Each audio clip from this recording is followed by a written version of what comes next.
बहू और बेटी का रक्षाबंधन। नीलम, कहाँ पर हो तुम? देखो मैं आ गया। अरे भैया, आप इतनी जल्दी आ गए? आप तो कल आने वाले थे ना? हाँ, लेकिन आज रक्षाबंधन है इसलिए मैं आज ही आ गया। भैया, मुझे तो लगा कि आप काम की वजह से भूल ही गए होंगे कि आज रक्षाबंधन है। मैं तो सोच रही थी कि मैं आपको इस बार राखी नहीं बांध पाऊंगी। आज तक कभी ऐसा हुआ है कि मैं किसी रक्षाबंधन पर तुमसे राखी न बंधवाऊं? चलो जल्दी से अब राखी बांध दो। जिसके बाद नीलम अपने भाई मोहन को राखी बांधती है। नीलम और मोहन के माता पिता की मृत्यु बचपन में हो गई थी, जिसके चलते मोहन ने ही नीलम को पाल पोस कर बड़ा किया था। दोनों भाई बहन एक दूसरे से बहुत प्यार करते थे। भैया, आप इतनी जल्दी जा रहे हैं? कल ही तो आए थे और आप आज जा रहे हैं। हाँ नीलम, तुम तो जानती हो ना कि मेरा काम कैसा है, इसलिए मुझे आज जाना होगा, लेकिन मैं जल्दी वापस आऊंगा। तब तक तुम अपना ख्याल रखना। इतना बोलकर मोहन शहर की तरफ चला जाता है। मोहन एक टैक्सी ड्राइवर का काम करता था। मोहन रोज की तरह अपनी टैक्सी चला रहा था, लेकिन अचानक टैक्सी का ब्रेक फेल हो जाता है, जिसके चलते मोहन की टैक्सी डिसबैलेंस हो जाती है और देखते ही देखते एक भयानक एक्सीडेंट हो जाता है। और एक्सीडेंट में मोहन की जान तो बच जाती है, लेकिन मोहन इस एक्सीडेंट के चलते हमेशा हमेशा के लिए अपाहिज हो जाता है। नीलम, मुझे माफ कर दो। मैंने माँ बाबूजी से वादा किया था कि मैं तुम्हारा ख्याल रखूंगा, तुम्हारी छोटी सी छोटी ख्वाहिशों का पूरा करूंगा, लेकिन इस हादसे में मैंने अपनी सारी उम्मीदें खो दी है। मुझे माफ कर देना। भैया, आप ये क्या कह रहे हैं? आपने जितना मेरे लिए किया है उतना कोई भाई अपनी बहन के लिए नहीं करता। आप इस दुनिया के सबसे अच्छे भाई हो और आप फिक्र मत करो, मैं आपके साथ हूँ। अपने भाई का ख्याल रखने और घर का खर्च चलाने के लिए नीलम कॉल सेंटर में काम करना शुरू कर देती है। आज पूरा 1 साल हो चुका था। नीलम को कॉल सेंटर में काम करते हुए नीलम को काम करता देख मोहन को बहुत दुख होता है, इसलिए मोहन अब नीलम की शादी करवाने की सोचता है। नीलम, अब तुम्हारी शादी की उम्र हो चुकी है। मैं चाहता हूँ कि तुम जल्द से जल्द शादी करके अपना घर बसा लो। नहीं भैया, मैं आपको ऐसी हालत में छोड़कर कहीं नहीं जाऊंगी। अगर मैं चली गई तो आप अपना ख्याल कैसे रखोगे?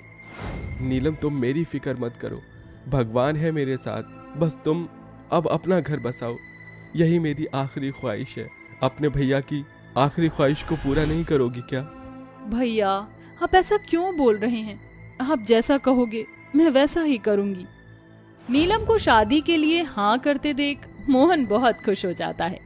पंडित जी नीलम के लिए एक बहुत बड़े और अच्छे घर का रिश्ता लेकर आते हैं, जिसके बाद कुछ ही महीनों में नीलम की शादी विजय नाम के लड़के से हो जाती है।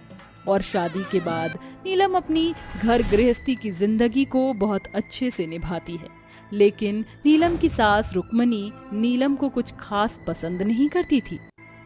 सुबह से देख रही हूँ ये वॉशिंग मशीन चल ही रही है। अरे बिजली का बिल क्या तेरा वो अपाहिज भाई भरेगा क्या? माँ जी, आप देख ही रही हैं कि इतने सारे कपड़े हैं। इतने सारे कपड़ों के लिए वॉशिंग मशीन की जरूरत तो पड़ेगी ही ना। तेरे घर पर तो वॉशिंग मशीन नहीं थी ना, तो भी तू कपड़े हाथ से धोती थी, और अपने ससुराल में वॉशिंग मशीन देखकर तेरी क्या नियत बदल गई जो इतने से कपड़ों के लिए भी तुझे वॉशिंग मशीन की जरूरत पड़ रही है? ये वॉशिंग मशीन बंद कर और सारे कपड़े हाथ से धो, समझी? माँ जी, आप क्यों मेरे भाई को बार बार अपाहिज बोलती हैं? अब अपाहिज को अपाहिज नहीं तो क्या बोलूंगी? सोचा था इकलौती बहन है तो शादी में अच्छा खासा दहेज मिलेगा, लेकिन तेरे भाई ने तो तुझे एक फूटी कौड़ी भी नहीं दी। मेरे भाई ने मेरी शादी में अपनी सारी जमा पूंजी लगा दी। मुझे ही पता है उन्होंने मेरी शादी के लिए कितनी परेशानी उठाई है। ऐसे में वो दहेज का इंतजाम कहाँ से करते? बस बस, अब मुझे अपनी ये दुख भरी दास्तां मत सुना। मुझे तेरी ये दुख भरी कहानी सुनने में जरा भी दिलचस्पी नहीं है। ये वॉशिंग मशीन बंद कर और सारे कपड़े हाथ से धो। और हाँ, अगर किसी भी कपड़े पर थोड़ा बहुत भी दाग लगा मिल गया ना तो तेरी खैर नहीं। नीलम के गरीब होने की वजह से रुक्मणी हर छोटी छोटी बात पर नीलम को ताने दिया करती थी, लेकिन नीलम इसे अपनी किस्मत समझकर चुप रह जाती। ऐसे ही समय बीतता रहता है और वो दिन आ जाता है जिस दिन का हर भाई बहन को साल भर इंतजार रहता है। पूनम बेटा, ये देख मैं तेरे लिए रक्षाबंधन पर पहनने के लिए कितने सुंदर कपड़े लेकर आई हूँ, और ये राखी देख कितनी सुंदर लग रही है। चल अब आ जल्दी से तैयार हो जा, वरना राखी बांधने का मुहूर्त निकल जाएगा। ठीक है माँ। रक्षाबंधन की खुशी में नीलम भी अपने भाई मोहन के लिए अपने हाथों से राखी बनाती है और तैयार होकर मोहन को राखी बांधने के लिए अपने घर जा रही होती है कि तभी वहां रुक्मणी आ जाती है और उसे घर जाने से मना कर देती है। लेकिन क्यों माँ जी, आज तो रक्षाबंधन है ना, आज तो मैं अपने भाई को राखी बांधने के लिए घर जा सकती हूँ। अगर तू अपने भाई को राखी बांधने के लिए अपने मायके जाएगी तो घर के काम कौन करेगा? आज सिर्फ तेरा ही रक्षाबंधन नहीं है, पूनम और विजय का भी है, और घर में मेहमान भी आएंगे, उन सबका ख्याल कौन रखेगा? अगर तुझे अपने भाई को राखी बांधनी है तो तू अपने भाई को यहीं बुला ले, लेकिन तू अपने मायके नहीं जाएगी। माँ जी, आप तो जानती है ना मेरे भाई के बारे में, वो ऐसी हालत में नहीं है कि मुझसे राखी बंधवाने के लिए वो यहाँ आ सके। मैं जल्दी से उन्हें राखी बांधकर वापस आ जाऊंगी। एक बार कहा ना कि नहीं जाएगी। लेकिन माँ जी, अगर तूने अपने भाई को राखी बांधने के लिए अपना कदम इस घर से बाहर रखा तो वापस घर में आने की जरूरत नहीं है। रुक्मणी की बात सुनकर नीलम की आंखों में आंसू आ जाते हैं और वो अपना घर बचाने के लिए अपने भाई को राखी बांधने के लिए नहीं जाती है। एक तरफ जहां पूनम अपने भाई विजय को राखी बांध रही होती है, वहीं मोहन अपनी बहन का इंतजार कर रहा होता है। ये सब नीलम को देखकर बहुत बुरा लगता है और वो रोते हुए किचन में चली जाती है। मोहन से अब अपनी बहन का और इंतजार नहीं हो रहा था, जिसके चलते मोहन व्हीलचेयर पर खुद ही अपनी बहन के ससुराल आ जाता है और मोहन को देखकर नीलम की आंसू रोके नहीं रुकते हैं। अरे पगली, इसमें रोने की क्या जरूरत है? तू अपने भाई को राखी बांधने के लिए नहीं आई तो क्या हुआ, मैं आ गया ना। ला, अब जल्दी से राखी बांध दे। नीलम जल्दी से अपने भाई मोहन को राखी बांधती है और रक्षाबंधन का त्योहार मनाती है। नीलम के साथ साथ उसका पूरा ससुराल भी वहीं मौजूद होता है। नीलम की सास रुक्मणी आराम से सोफे पर बैठी होती है कि तभी मोहन की नजर रुक्मणी के सर के ऊपर लगे झूमर पर पड़ती है, जहां वो देखता है कि झूमर गिरने वाला है, जिसे देखकर वो अपनी व्हीलचेयर को जल्दी से रुक्मणी के पास ले जाता है और उसे सोफे से धक्का दे देता है, जिसमें रुक्मणी की जान तो बच जाती है, लेकिन मोहन को झूमर की वजह से काफी चोट लगती है, जिसे देख सारा परिवार मोहन को हॉस्पिटल लेकर जाता है। डॉक्टर, मेरे भैया ठीक तो है ना? घबराने की कोई बात नहीं है, अब आपके भाई ठीक है, आप चाहे तो उनसे मिल सकती हैं। डॉक्टर की बात सुनकर नीलम की जान में जान आती है, जिसके बाद वो अपने भाई से मिलने के लिए जाती है और ये सब देखकर रुक्मणी की आंखें खुल जाती हैं और उसे अपनी गलती का एहसास हो जाता है, जिसके बाद वो नीलम और मोहन के पास जाती है और उनसे माफी मांगती है। मोहन, नीलम, मैं तुम दोनों की गुनहगार हूँ, मुझे माफ कर दो बच्चों। रक्षाबंधन के त्योहार पर मैंने एक बहन को उसके भाई के पास जाने से मना कर दिया, इसलिए मुझे मेरे किए का फल मिला। लेकिन मोहन ने अपने बारे में बिना कुछ सोचे समझे मेरी जान बचाई। भगवान के लिए मुझे माफ कर दो।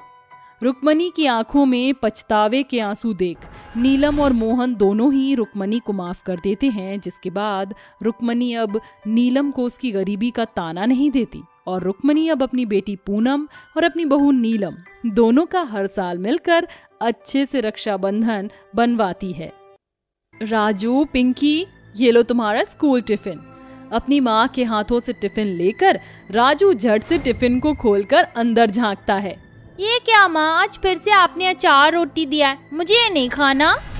अच्छा, तो फिर क्या खाना है मेरे राजू को?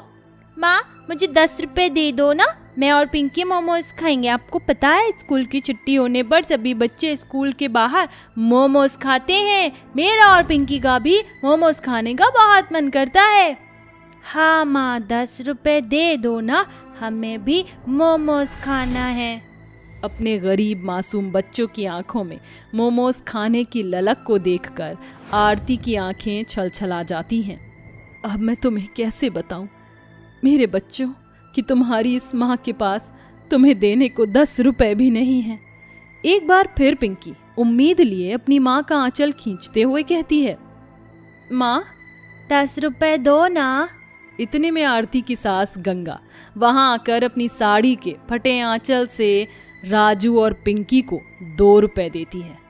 राजू ये लो 2 रुपए तुम्हारे और पिंकी 2 रुपए तुम्हारे। शुक्रिया दादी माँ। चल पिंकी, हम इससे खट्टा मीठा चूरन खरीद कर खाएंगे। जैसे तैसे गंगा उन मासूम बच्चों के मन की मोमोज खाने की इच्छा को बदल देती है। तभी देर दोपहर पसीने से थका हारा राजेश घर आता है।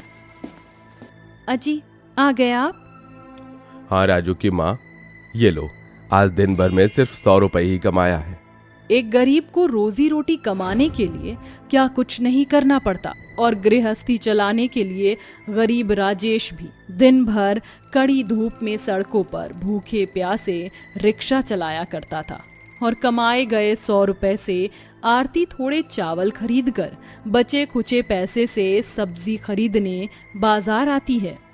ये ताजी कच्ची तोरी 40 रुपए किलो, ये मलाई कोफ्ते वाली लौकी 40 से भरो भैया, ये पहाड़ी आलू 30 रुपए किलो, ये लो भैया बंद गोभी 10 रुपए किलो, बनाओ मंचूरियन और मोमोज, सब्जी वाला 10 रुपए किलो। बंद गोभी यहीं ले लेती हूँ, बच्चों के लिए मोमोज भी बना दूंगी और सब्जी का इंतजाम भी हो जाएगा। आरती बंद गोभी और मोमोज बनाने का सामान खरीद कर घर आती है और मोमोज बनाकर घर आ जाने पर गर्मा गर्म मोमोज राजू और पिंकी को परोसती है। ये लो बच्चों, देखो तुम्हारी माँ ने तुम्हारे लिए क्या बनाए हैं। अरे वाह माँ, आपने हमारे लिए मोमोज बनाए हैं। चल पिंकी मोमोज खाते हैं।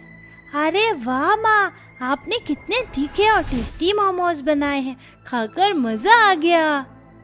मुझे तो सबसे टेस्टी ये मोमोज की तीखी चटनी लगी है। राजू, ये मोमोज की चटनी मैंने नहीं, दादी माँ ने बनाई है। माँ, मैं एक बात कहूँ, आप और दादी माँ मोमोज का स्टॉल लगा लो, क्योंकि आप दोनों बहुत ही टेस्टी और तीखे मोमोज बनाती हो।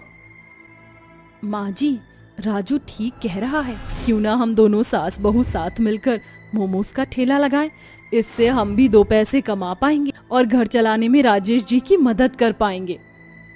ठीक है बहू, तो हम कल से मोमोज बनाना शुरू करेंगे। आरती फिर से बाजार जाती है और बचे हुए सभी बंद गोभी और मोमोज का बाकी का सारा सामान खरीद कर घर ले आती है। और अगले दिन दोनों सास बहू तड़के सुबह उठकर ही मोमोज बनाना शुरू कर देती हैं। बहू ये ले, इस मैदे को अच्छे से मलना और जब मैदा मुलायम हो जाए तो इसे थोड़ी देर खमीर होने के लिए रख देना। इतने में मसाले के लिए बंद गोभी घिसती हूँ। जी माँ जी। इस तरह से दोनों सास बहू आपस में काम बांट लेती हैं और गंगा बड़ी ही बारीकी से बंद गोभी घिसकर खड़े मिर्च मसालों का दरदरा बनाकर मोमोज में भरने के लिए मसाले बनाकर तैयार कर लेती हैं। और कुछ ही देर में दोनों सास बहू ढेर सारे मोमोज बनाकर उन्हें बर्तन में भर लेती हैं। माँ जी, हमने मोमोज बना तो लिए, मगर हम इसे बेचेंगे कहाँ, क्योंकि हमारे पास ना तो कोई ठेला है और ना ही कोई ठेहिया। हाँ बहू, अगर हम बाजार में जाकर ये मोमोज बेचेंगे तो पुलिस वाले पहले ही पैसे ऐंठने आ जाएंगे, इसलिए हम आज मोमोज फुटपाथ के किनारे बेचेंगे। फिर दोनों सास बहू बनाए हुए मोमोज लेकर सड़क के फुटपाथ पर चली जाती हैं, जहां उन्हें फुटपाथ के सड़क किनारे एक खाली स्टॉल नजर आता है, जहां पर दोनों सास बहू मोमोज बेचने लगती हैं। मोमोज खा लो, मोमोज, सास बहू के तीखे स्वादिष्ट मोमोज। आओ प्यारे प्यारे लोगों, खाओ सस्ते और स्वादिष्ट तीखे मोमोज, सिर्फ 10 रुपए प्लेट। तभी वहाँ सड़क से गुजर रहे 2 लड़के राहुल और संजय उन गरीब सास बहू के मोमोज खाने आते हैं। आंटी जी, एक प्लेट मोमोज कितने के हैं? 10 रुपए प्लेट है बेटा। ठीक है, तो फिर 2 प्लेट मोमोज लगा दीजिए, 1 प्लेट मेरे लिए और 1 प्लेट मेरे दोस्त के लिए। इतने में राहुल संजय को रोकते हुए कहता है, संजय पहले 1 प्लेट ही मोमोज ले, कहीं ऐसा ना हो कि इन सास बहू के बनाए मोमोज भी बाकियों की तरह कच्चे पक्के हों। ठीक है आंटी जी, पहले 1 प्लेट मोमोज ही लगाइए। गंगा जल्दी से उन्हें 1 प्लेट गर्मा गर्म मोमोज और चटनी खाने को दे देती है और उन सास बहू के तीखे मोमोज दोनों को बहुत पसंद आते हैं। यार संजय, मैं तो इन सास बहू के स्पाइसी मोमोज का जबड़ा फैन हो गया हूँ। मैं तो अभी और मोमोज खाऊंगा। आंटी जी, ऐसा करो 2 प्लेट तीखे मोमोज और दे दो। अगर इस बार अलग अलग देना, वरना ये भुक्कड़ मेरे हिस्से के मोमोज भी अकेले लपेट जाएंगे। ये सुनकर आरती और गंगा हंस पड़ी, जिसके बाद राहुल और संजय 3 से 4 प्लेट तीखे मोमोज और खा जाते हैं। और उनके जाने के बाद और भी लोग सास बहू के तीखे मोमोज खाने वहाँ आते हैं। और शुरुआत के दिनों में तो दोनों सास बहू 1 प्लेट मोमोज 10 रुपए में ग्राहकों को देती हैं, जिससे हर दिन उनके बनाए तीखे मोमोज की बिक्री तेजी से बढ़ने लगती है। माँ जी, हम दोनों सास बहू के तीखे मोमोज लोगों को खाने में खूब पसंद आ रहे हैं, इसीलिए अब हमें मोमोज बनाने का सामान खपत और भी ज्यादा बढ़ानी होगी। मैं सोच रही हूँ क्यों ना अब हम मोमोज के लिए बंद गोभी बाजार से ना खरीद कर सीधे मंडी से बंद गोभी का कट्टा खरीदें। इससे हमें मंडी से एकदम ताजी बंद गोभी मिलेगी और उससे हमारे बनाए तीखे मोमोज का स्वाद और भी ज्यादा निखरेगा। ठीक है बहू। अब दोनों सास बहू सब्जी मंडी से ही खरीदारी शुरू कर देती हैं और मोमोज बनाकर बेचते बेचते वक्त गुजरता जाता है, जिसके साथ दोनों सास बहू के तीखे मोमोज का स्वाद लोगों की जुबान पर इस कदर चढ़ जाता है कि जो कोई भी उनके ठेले पर एक बार मोमोज खाने आता वो बार बार वहां आता। फिर एक दिन एक बड़ी सी गाड़ी उस गरीब सास बहू के मोमोज के ठेले के आगे रुकती है और अंदर से पल्लवी और मोना नाम की 2 अमीरजादी लड़कियां उतरती हैं। चल मोना, वहाँ चलकर मोमोज खाते हैं। पल्लवी, तेरा दिमाग तो ठीक है, हम उस ठेले पर जाकर मोमोज खाएंगे। तुझे पता भी है उस ठेले पर न जाने कहां कहां से गए गुजरे गरीब आकर मोमोज खाते हैं। ये ठेले वाली सस्ती चीज और फुटपाथ जैसी जगह गरीबों के लिए बनी है, ना कि हम जैसे अमीरों के लिए। हमारे लिए KFC, मैकडॉनल्ड्स जैसे महंगे रेस्टोरेंट बने हैं। मोना, हमें कोई हक नहीं किसी गरीब के बारे में ऐसा कहने की, क्योंकि हर किसी की जिंदगी में अपनी मजबूरी होती है। मुझे तो उन सास बहू के बनाए मोमोज से बहुत अच्छी खुशबू आ रही है। मैं तो खाऊंगी और तुझे भी मेरे साथ खाना होगा। चल मेरे साथ। ऐसा कहकर पल्लवी मोना का हाथ खींचकर उसे वहां लाती है। सुनिए जरा, 2 प्लेट मोमोज दीजिए। पल्लवी के दिए गए मोमोज के ऑर्डर पर दोनों गरीब सास बहू जो फटी चिटी पुरानी साड़ी में फुटपाथ पर ठेला लगाए खड़ी होकर मोमोज बेच रही होती हैं, वो हिचकते हुए पूछती हैं, मैडम जी, क्या आप सच में हमारे मोमोज खाएंगी? हाँ बिल्कुल, अब जल्दी से 2 प्लेट मोमोज दीजिए।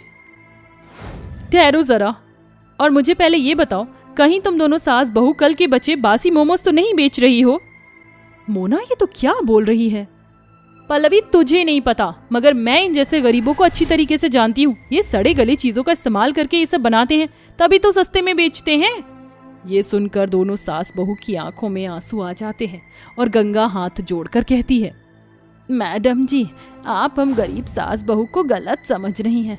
अगर हमें घपलेबाजी और घोटाले की कमाई खानी होती तो हम गरीब ना होते। एक गरीब जिंदगी भर हड्डियां गलाकर रोजी रोटी कमाकर खाना पसंद करता है, मगर अपनी खुददारी किसी कीमत पर नहीं बेचता। आरती की गरीब सास की कही गई बातें घमंडी अमीरजादी मोना की आंखें खोल देती है। तभी आरती उन्हें मोमोज देती है।